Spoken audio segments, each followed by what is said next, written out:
नमस्कार, हमारी खास पेशकश बजट अमृतकाल छत्तीसगढ़ विजय में आपका स्वागत है। मैं हूं आपके साथ दीपक भदौरिया। वित्त मंत्री ओपी चौधरी ने विधानसभा में बजट पेश किया। उन्होंने कहा कि 2023-24 में कोई नया कर प्रस्ताव नहीं है और करों की दर में कोई भी वृद्धि नहीं की गई है। 2024-25 का बजट का अनुमान 1,47,500 करोड़ है।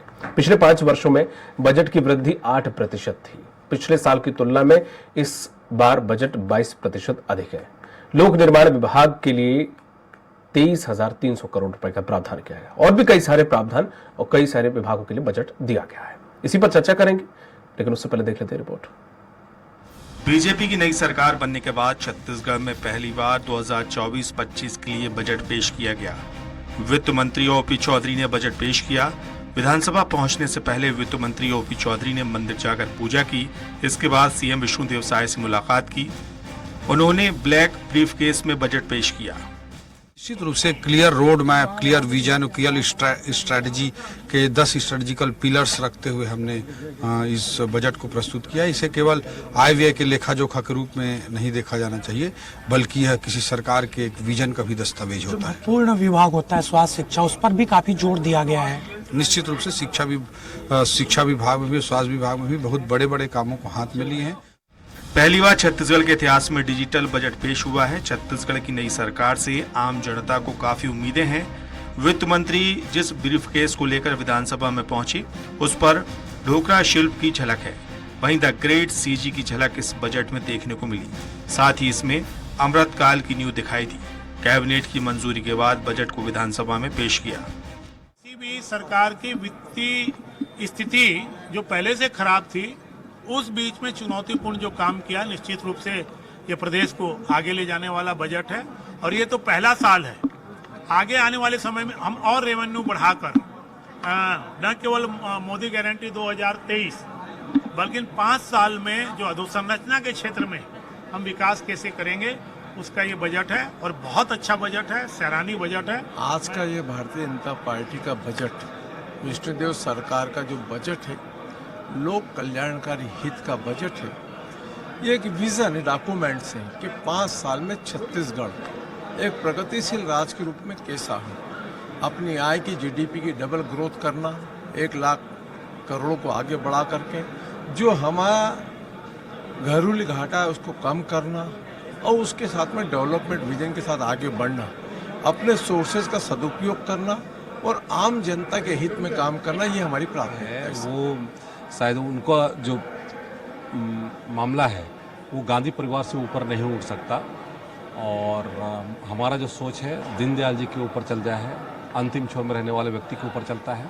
इस कारण से हम महतारी वंदन योजना चलाते हैं, इस कारण से हम गरीबों को राशन देते हैं, इस कारण से हम गरीबों के लिए आवास का प्रावधान करते हैं। शायद ये चीज़ें उनको पसंद नहीं है। पूर्व मुख्यमंत्री भूपेश बघेल ने डिजिटल रूप से बजट पेश करने पर आपत्ति करते हुए पुरानी परंपरा के हिसाब से बजट पेश करने की अपील की। उन्होंने कहा कि ये छत्तीसगढ़ की संस्कृति का अपमान है, जिस पर बीजेपी ने कहा कि हम पेपरलेस की ओर बढ़ रहे हैं। वित्त मंत्री ने कहा कि छत्तीसगढ़ में चुनौतियों का घना अंधेरा है। वित्त मंत्री ओपी चौधरी ने कहा कि हमें छत्तीसगढ़ महतारी की सेवा करने का अवसर प्राप्त हुआ है। छत्तीसगढ़ के सभी लोगों का हम हृदय से आभार व्यक्त करते हैं कि उन्होंने ये मौका दिया। छत्तीसगढ़ के विकास को ग्रहण लग चुका है, लेकिन लोकतंत्र की ताकत में इन नकारात्मक शक्तियों को पराजित कर दिया। छत्तीसगढ़ की जनता की उंगलियों में लगी स्याही ने छत्तीसगढ़ के विकास के रास्ते खोल दिए हैं। Special desk, Swaraj express. और इसी मुद्दे पर ज्यादा चर्चा के लिए खास पैनलिस्ट हमारे साथ जुड़े हुए हैं। कांग्रेस प्रवक्ता हैं अभय नारायण। अभय जी, आपका बहुत बहुत स्वागत है। बीजेपी नेता है प्रवीण साहू। प्रवीण जी, आपका बहुत बहुत स्वागत है। और अर्थशास्त्री डॉक्टर रविंद्र जी हमारे साथ जल्द ही जुड़ेंगे। जिस तरह से देखा जाए अभय नारायण जी, जो बजट पेश किया गया है, इस बजट में कहाँ कोई कमी नजर आ रही है, या फिर इस बजट को लोग कह रहे हैं बड़ा बढ़िया है, कुछ पत्रकार भी कह रहे हैं, कुछ विषय विशेषज्ञ भी कह रहे हैं, कुछ अर्थशास्त्री भी कह रहे हैं, कुछ राजनीतिक विश्लेषक भी कह रहे हैं कि बजट बढ़िया था। भाषण बहुत बढ़िया था। बजट भाषण में कविता थी, बजट भाषण में जुमले थे, बजट भाषण में मोदी जी की वंदना थी, और जो दो चार शब्द राष्ट्र स्तर पे भी भाजपा ने गढ़ रखे हैं, अमृतकाल, किसका अमृतकाल? भारतीय जनता पार्टी का अमृतकाल है, आरएसएस का अमृतकाल है। उसमें जनता कहाँ है?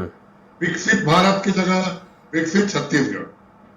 और सबसे अच्छी बात कि आज भगवान राम को प्रणाम करके वित्त मंत्री जी विधानसभा आए, मैं उनकी इस आस्था का स्वागत करता हूं। लेकिन जो भगवान राम की कल्पना थी, जो भगवान राम वनवासियों के साथ थे, जो भगवान राम ग्रामवासियों के साथ थे, ग्राम स्वराज और राम राज की कल्पना थी, वो कुछ इस बजट में दिखा नहीं। राम के प्रति आस्था दिखी, लेकिन जो राम राज की अवधारणा है कि दैहिक दैविक भौतिक तापा राम राज का हुन व्यापा, वो इसमें कहीं दिखा नहीं है। आप उदाहरण लीजिए महतारी बंधन योजना का। मोदी गारंटी थी कि सभी विवाहित महिलाओं को 12,000 रुपया साल का महतारी बंधन योजना के तहत दिया जाएगा। चुनाव के दौरान ही फॉर्म भरने चालू हो गए थे, 1,000 रुपये बांट भी दिए गए, जो कांग्रेस शिकायत पे पकड़े गए थे लोग। अब जब बजट आया और बजट के पहले कैबिनेट हुई, तो उसमें आ गया 21 वर्ष के ऊपर की विवाहित पात्र महिलाएं। अब पात्र और अपात्र का खेल चालू हो गया। ये है मोदी गारंटी कि पहले गारंटी की बात करेंगे, पहले आपको पिक्चर दिखाएंगे, ट्रेलर बाद में आएगा। होता था कि ट्रेलर देख के पिक्चर आती थी, या पूरी पिक्चर चुनाव के समय दिखाई जाती है और फिर ट्रेलर आता है। धान की बात की गई 3100 रुपए की, 2018 में हमने 2500 कहा था, 2 घंटे के अंदर हमने उसकी घोषणा कर दी और पहले ही साल की खरीदी में 18 में हमने 2500 रुपये सीधे किसानों के खाते में दिया। आपने 3100 कहा, समर्थन मूल्य आपने दे दिया। अब अंतर की राशि कब मिलेगी, कैसे मिलेगी, बजट में प्रावधान हो गया है, लेकिन तिथि का पता नहीं है। उसी तरह नारी बंधन में 1,04,00,000 मतदाता बहने हैं छत्तीसगढ़ में, और जो आप पात्र महिलाओं की श्रेणी रख रहे हैं और जो 3,000 करोड़ रुपए का आपने प्रावधान किया है, उसके हिसाब से तो लगता है मुश्किल से 20-25 लाख महिलाएं पाएंगी। ठीक, अभय जी, 80% लोगों को तो आपने बाहर कर दिया। अभय जी, थोड़ा सा मेरा भी एक सवाल है। 21 साल से ऊपर की जो महिलाएं हैं, अब कोई BMW से चल रही है तो उसे देना चाहिए क्या? आप ऐसा आपको लगता है कि उसे देना चाहिए? सभी महिलाओं को नहीं, तो बताइए ना आप। ठीक है, सभी महिलाओं को अगर इसमें बोल दिया गया तो जो बंगलों में रह रही है, BMW से चल रही है, रोज अपने मेकअप पर अगर वो 10,000 खर्च कर रही है, ऐसी महिला को जरूरत है आपके 1,000 रुपए पर महीने की? आप उसे देना चाहिए? आप नैतिकता की बात करिए ना। अच्छा, देना चाहिए क्या उसको? नैतिकता की बात तो भाजपा से हम उम्मीद नहीं कर सकते। इसको क्या देना चाहिए, आप लोगों को बोलने के पहले सोचना चाहिए था। गरीबी रेखा के नीचे वालों को देखिए, BPL को करना था ना बात। आपने सभी महिलाओं को कहा, सभी महिलाओं ने आपको वोट दिया, और जब अच्छा। देने की बारी आई, क्या उन कार वाली महिलाओं का, वो BMW की महिलाओं का आपने वोट नहीं लिया क्या? वो घर से निकली कि हमारी भी बात हो रही है, हमको भी वोट देने जाना है। तो अभी ये कोई परिभाषा नहीं है। तो अभी तय कहा हुआ है, मापदंड तय हो गए क्या सर? हाँ, नियम शर्तें आ गए हैं, आप पढ़िए। अच्छा, क्या नहीं तो आप ही तो इन्होंने प्रावधान किया है। हाँ 3,000 करोड़ रुपए कितने महिलाओं को मिलेंगे? हाँ आप जोड़ लीजिए कि 3,000 करोड़ रुपए अगर एक साल में दिए जाएंगे, जो बजट पे प्रावधान है, तो उसकी महिलाओं की संख्या कितनी होगी? 500 रुपए गैस सिलेंडर देने की बात की गई, ये एक मोदी गारंटी थी, उसका पता नहीं है। 1 लाख लोगों को रोजगार के अवसर उपलब्ध कराएंगे, उसका भी इसमें पता नहीं है। तो ये निराशाजनक बैठक है, कोई इसका रोड मैप नहीं है। नहीं तो इससे आप संतुष्ट नहीं है? जैसे PM आवास के लिए 8,369, महतारी बंधन योजना के लिए 12,000 सालाना, जो ठीक है, कृषक उन्नति योजना में 10,000, जल जीवन मिशन के लिए 4,500 करोड़, दीनदयाल उपाध्याय कृषि भूमि मजदूर योजना के लिए 500 करोड़, स्टेट कैपिटल योजना के लिए 5 करोड़, छत्तीसगढ़ उद्यम क्रांति योजना लागू की गई, इन्वेस्टर्स, मतलब इसमें रोजगार के लिए 1,000 भर्ती पुलिस में की जाएगी। भर्ती है, इसमें मेंशन है सर, मेंशन है कि बातें की गई हैं, ये बात कहाँ है? तो अब तो सर बजट में इस चीज के लिए जिक्र है ना सर। ये वो सरकार है जो 15 साल 5-10 साल पहले बोनस 5 साल लगातार देके के सरकार में आई, और पहले साल का बोनस दिया, बोनस अभी इस चुनाव में उन्होंने 25 दिसंबर को उसको दिया है। मैं जो मूल बातें कह रहा हूँ कि छत्तीसगढ़ का गरीब गांव में खड़े होकर पूछ रहा है कि मेरी थाली सस्ती हुई क्या, मेरी रोटी सस्ती हुई क्या, किसान इनने तो सस्ती सस्ता हुआ क्या, इनने तो सस्ती नहीं सर अभय जी मेरे खेती का खर्च कम होगा क्या, अभय जी, रासायनिक खाद सस्ते हुए क्या। अभय जी, ये तो इनका पहला बजट था। आप पिछले बजटों में कौन सी थाली में आपने रोटी सस्ती कर दी या पेट्रोल और डीजल सस्ता कर दिया था, बताए ना। 26 पैसे किए थे सर, मुझे याद है जब सब राज्य कम कर रहे थे तब आपने 26 पैसे कम किए थे सर।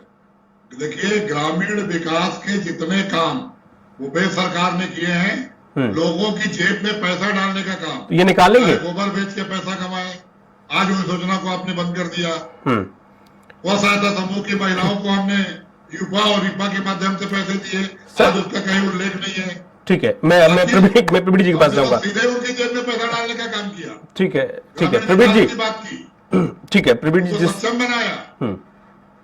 प्रवीण जी, जिस तरह से जो आपने बजट पेश किया, आपने कहा कि हम रोजगार देंगे, हम महंगाई कम करेंगे, तो वास्तविकता में आपने जो बजट रखा, मैं ये नहीं कहूंगा कि उसमें कमियां हैं खामियां हैं, लेकिन जो आम जनता की जो उम्मीदें हैं उसके अनुरूप किस तरह से सही है। महंगाई तो इससे जो योजनाएं लागू की गई हैं, या आपने ठीक है कोई कर नहीं बढ़ाया, लेकिन ऐसा कहीं दिखा जहां से दाल प्याज या घर की कोई भी चीज सस्ती होती हुई दिख रही है?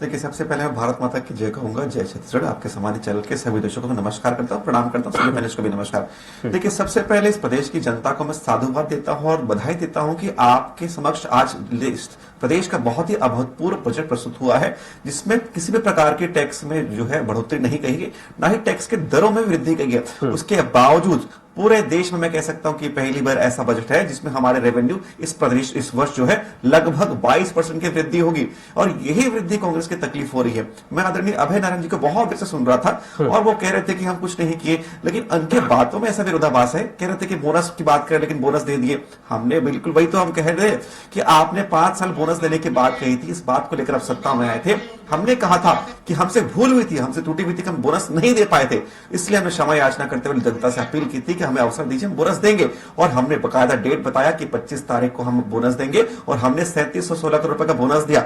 हमने वैसी तिथि बताई है कि 8 मार्च अंतर्राष्ट्रीय महिला दिवस के उपलक्ष्य पर प्रत्येक पात्र विवाहित महिला के खाते में 1000 रुपए जाएगा। तो ऐसी बहुत सारी योजना है। और सबसे महत्वपूर्ण बात करता हूं, किसी भी क्षेत्र या किसी भी देश या प्रदेश की बात करें तो महत्वपूर्ण जो आधारभूत संरचना पर जो खर्चा होता है वो कैपिटल एक्सपेंडिचर के माध्यम से होता है। तो इस बजट में सबसे महत्वपूर्ण चीज जो है कि औसतन जो है पिछले 5 वर्षों में लगभग 10 से 12% जो है कैपिटल एक्सपेंडिचर में खर्चा हो रहा था। ओपी चौधरी जी के बजट में कैपिटल एक्सपेंडिचर यानी अस्पताल हो, रोड हो, ब्रिज पर लगभग 20% की वृद्धि है।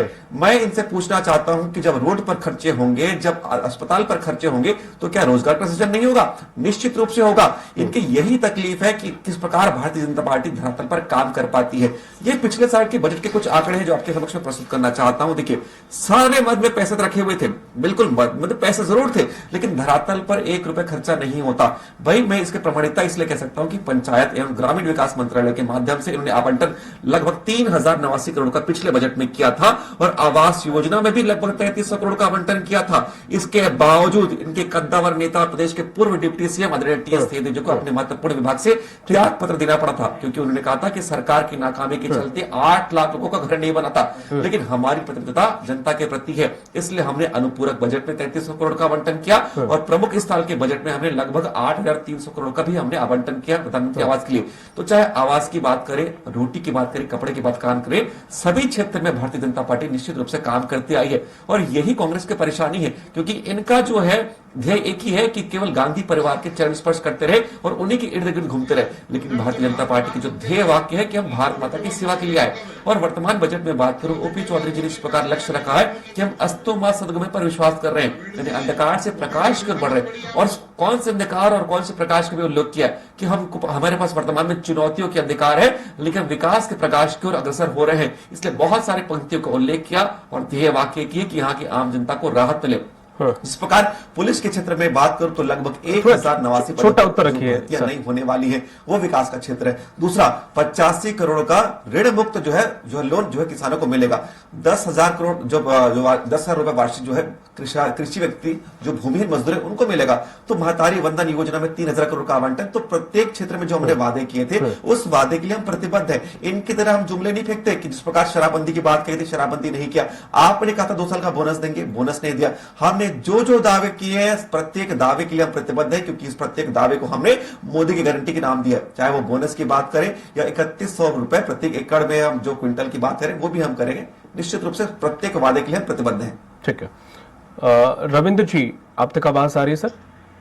जी हाँ, जी हाँ। सर, जिस तरह से सरकारें बजट पेश करती हैं, इस बार ये जो बजट पेश हुआ है, ये भी बजट भी कहते हैं कि 22% वृद्धि की गई है इस बजट में पिछले बजट के अकॉर्डिंग, और साथ ही साथ कृषि में भी 33% की वृद्धि की गई है, जो आंकड़े बताते हैं। बजट सरकारें पेश करती हैं, इसमें बड़ा दाव पेच होते हैं, बड़ा घुमा के बजट पेश किया जाता है, जो आम जनता की समझ से थोड़ा परे होता है।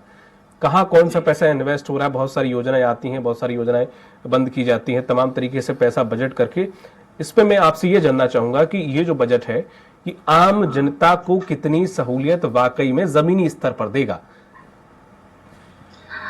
देखिए, ये जो बजट में इनकी सारी जो कल्याणकारी जो योजनाएं हैं, जितनी योजनाएं हैं, उन सारी योजनाओं को मैं डिटेल में नहीं बताना चाह रहा हूँ। बिल्कुल ठीक है। पर काफी सारा जो है इसमें जो प्रावधान रखा गया है, वो चाहे एजुकेशन को लेकर हो, चाहे हेल्थ को लेकर है, या और बड़ा प्रावधान जो इंफ्रास्ट्रक्चर को लेकर रखा गया है, उसके लिए जो कैपिटल एक्सपेंडिचर को बढ़ाया गया है, ये इन सब का ये होता है बजट। इसका सामूहिक जो है प्रभाव बजट के आम लोगों पर होगा। ये नहीं है कि कोई जो है विशेष जो एक योजना है हम उसको दूसरी योजना से अलग करके देख सकते हैं, पर ये तो तमाम जो है ये जो आंकड़े हैं, इन आंकड़ों को प्रस्तुत किया जाता है, उसकी बात है।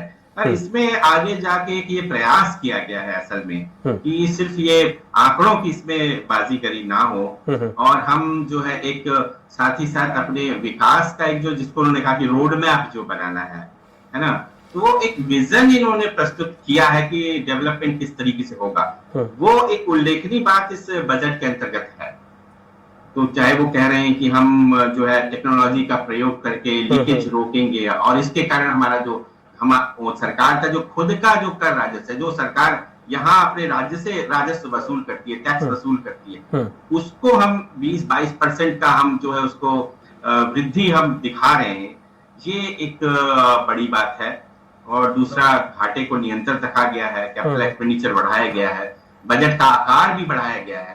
तो ये इसके साथ साथ ये जो विजन रखना है, खासकर लॉन्ग रन का विजन, और साथ साथ जो मध्यम जो है मीडियम टर्म का भी विजन रहा है कि हम 5 साल में से दुगना करेंगे। तो ये कुछ इसकी खास बातें जो बजट की हैं कि यदि ये सफल होते हैं कि हम 5 साल में इसको दुगना करें, इसका मतलब हमारी ग्रोथ रेट कम से कम 15% की होना चाहिए, तभी 5 साल में कोई भी जो है चीज दुगनी हो पाएगी। तो एक ये महत्वाकांक्षी लक्ष्य है, और ये बहुत आवश्यक है, क्योंकि जो वित्त मंत्री ने कहा कि हमें पता होना चाहिए, जो उन्होंने SWOT एनालिसिस की बताया कि हमारी राज्य की स्ट्रेंथ क्या है, हम कहाँ पे अच्छा कर रहे हैं, और साथ ही साथ जहाँ पे वीकनेस कहाँ है, इसको बड़े उन्होंने खुले मन से कहा है कि हम उस दिशा में काम करेंगे।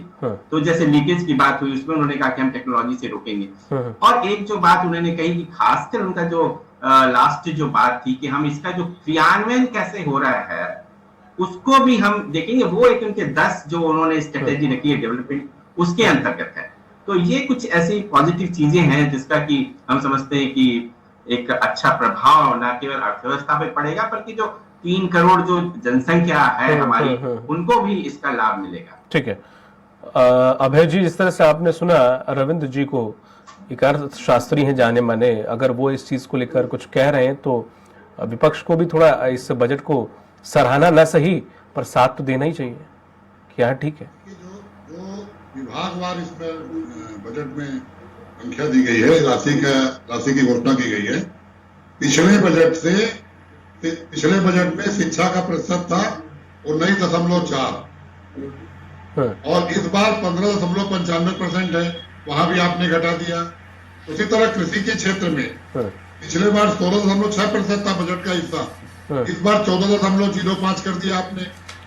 धान के अलावा जो किसान है, दलहन तिलहन या और सब्जी बाड़ी का काम कर रहे हैं, उनके लिए क्या व्यवस्था है, उसकी कोई बात इसमें नहीं की गई है। 3100 रुपये तो आप देंगे क्योंकि आपने चुनाव में प्रॉमिस किया था और सामने लोकसभा चुनाव है, तो आपकी मजबूरी है अभी देना। खुदी गारंटी के नाम पे आप धान वालों को दे रहे हैं।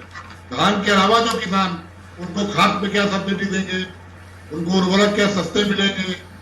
बड़ी संख्या में ट्रैक्टर का इस्तेमाल होता है खेती में जो डीजल से चलता है, डीजल में कोई छूट देंगे, बिजली बिल में कोई छूट देंगे, इस तमाम प्रकार के। दूसरा, आपने जो राशि निश्चित की वो पिछले बजट से भी कम है। एक तरफ आप इसको विकसित छत्तीसगढ़ का बजट कह रहे हैं और पिछले बजट से भी आप कम का प्रावधान शिक्षा के क्षेत्र में कर रहे हैं, कृषि के क्षेत्र में कर रहे हैं, टेक्नोलॉजी के क्षेत्र में कर रहे हैं, स्वास्थ्य के क्षेत्र में कर रहे हैं।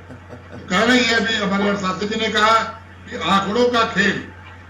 मैंने कहा कि आज की भाषण में कविताएं अच्छी हुई, नहीं, उन्होंने आंकड़ों का खेल कहीं नहीं कहा। वंदना अच्छी हुई और आंकड़ों की कलाबाजी ऐसी की गई है कि लगता है कि विकसित छत्तीसगढ़। तो कहा ना कि भगवान राम के पास आप गए, भगवान राम आपको बुद्धि दे कि छत्तीसगढ़ में भगवान राम राज की कल्पना हम सब कर सके। राम राज्य तो सर तब आएगा जब राम हम सब बनेंगे। अपने अंदर के राम को जगाना होगा, तभी राम राज्य आएगा ना सर। वही जब हम अपने कर रहा हूँ भगवान से, मैं भगवान से वही कि जो लोग जनता को दिखाने के लिए राम के पास जा रहे हैं, वो लोग जरा अंदर से अपने राम को देखें कि राम वनवासियों के साथ कैसे रहते थे, राम ने उनके कल्याण के लिए क्या किया था। जंगल में भी जब थे, वनवास में भी थे, तो उनको संगठित करने का काम कर रहा था। ठीक है, आज वनवासी को, आदिवासी को ठीक है। प्रवीण जी, आपका कुछ जवाब देना चाह रहे थे। के जंगल कट रहे हैं। ठीक है, जंगल कट रहे हैं। जंगल से तो शायद आपके समय से कट रहे हैं, जब फोर्स लगाई गई थी। प्रदर्शन आदिवासियों ने राज्यपाल भवन तक किया था। देखिए, खैर, प्रणब जी, प्रवीण जी, दीपक जी देखिए, आज के मुख्य विषय पर मैं पहले आता हूँ। सबसे पहले तो मैं अभय जी को चुनौती देता हूं और राजनीतिक रूप से चुनौती दे रहा हूं कि आपने अभी कहा कि सरकार ने बजट में कमी की मदवन में। मैं आपको मदवार यहां पर डिस्क्रिप्शन दूंगा और यदि मेरे आंकड़े गलत होंगे तो मैं राजनीति छोड़ दूंगा, और आपके आंकड़े गलत है मैं साबित करूंगा भी, आप राजनीति छोड़ दीजिएगा। क्योंकि देखिए, ये पिछले साल का सरकार का बजट है जो कि finance.cg.gov.in पर उपलब्ध है और ये वर्तमान सरकार का बजट सेम वेबसाइट पर उपलब्ध है। आइए मैं आंकड़ेवार आपको तथ्य बताता हूं। आपने कहा कि शिक्षा के क्षेत्र में बजट का त्रुटि हुई, मैं आपको तुलना करके बताता हूं। पिछले साल 19,489 बजट था, 489 करोड़। वर्तमान में 2,000 करोड़ की वृद्धि हुई है, 21,489 करोड़। आपने कहा कि पंचायत क्षेत्र में राशि कटौती हुई है। पिछले बार 10,000 करोड़ का आवंटन था, इस बार 17,000 करोड़ का आवंटन है। आपने कहा कि कृषि के क्षेत्र में राशि कम हुई, पिछले बार 10,070 करोड़ का आवंटन था, इस बार 13,435 करोड़ का आवंटन है। आप जनता से क्षमा मांगे, यही कांग्रेस का चरित्र है कि जनता को भ्रमित करते हैं। लेकिन जनता को बता रहा हूं कि आप जाकर देख सकते हैं finance.cg.gov.in पर आप जाकर इनके चरित्र को देखिए और पर्दाफाश करिए। जनता के समक्ष सच नहीं आना चाहते, झूठ बोलते हैं। भैया 2 साल का बजट है, ये 2 साल का बजट है। चुनौती देता हूं मैं, आइए डिबेट कर लीजिए मेरे सामने। जनता के सामने आप झूठ मत बोलिए। रोजगार की बात कर रहे हैं, करने के लिए बैठा हूं मैं। जनता से क्षमा मांगे, किसी भी क्षेत्र में कटौती नहीं हुई है। यदि आपने जनता से आप जनता को भ्रमित मत करिए, प्रत्येक क्षेत्र में नहीं हुई है। यही आप लोग की तकलीफ है कि जनता का जब भलाई होता है तब आप लोग को तकलीफ होती है। अभय जी जो आंकड़े, ठीक है, चुनौती दे रहा हूं, समय नहीं है उतना, चुकाइए या क्षमा मांगिए आप। ठीक है, समय उतना नहीं है। की जगह आज 16% पे आ गए। अभय जी, हो सकता है कि जल्दबाजी में गूगल में कुछ और आगे पीछे कुछ आंकड़े सर्च हो गए हो सकता है। ठीक है, बहुत बहुत शुक्रिया। अब चूंकि समय ज्यादा नहीं है इसलिए मैं आगे नहीं ले जा पाऊंगा, माफी चाहूंगा। अभय जी आपका, प्रवीण जी आपका, रविंद्र जी आपका, तीनों लोगों का बहुत बहुत शुक्रिया इस पर चर्चा में शामिल होने के लिए। तो जिस तरह से जो बजट आया है, विपक्ष को कोई भी हो, सिर्फ छत्तीसगढ़ का बजट के विपक्ष को तीखी मिर्ची लग रही है, ऐसा नहीं है। हर बार हर सरकार का जो बजट होता है विपक्ष को नागवार गुजरता है, वो उसमें कमियां ढूंढती है और ठीक भी है। कोई भी बजट हो, विपक्ष जब तक उसमें अपनी भूमिका नहीं दिखाएगा, कमियां नहीं निकालेगा, अगली बार का बजट उससे बेहतर नहीं होगा। तो यही काम छत्तीसगढ़ में कांग्रेस भी कर रही है। हालांकि लोग ये बता रहे हैं और आंकड़े जो कह रहे हैं वो यही कह रहे हैं कि छत्तीसगढ़ में जो बजट पेश किया गया बीजेपी के द्वारा वो काफी अच्छा बजट है और उसका आने वाला जो परिणाम है निकटतम समय में देखने को जरूर मिलेगा। मुझे दीजिए इजाजत, नमस्कार।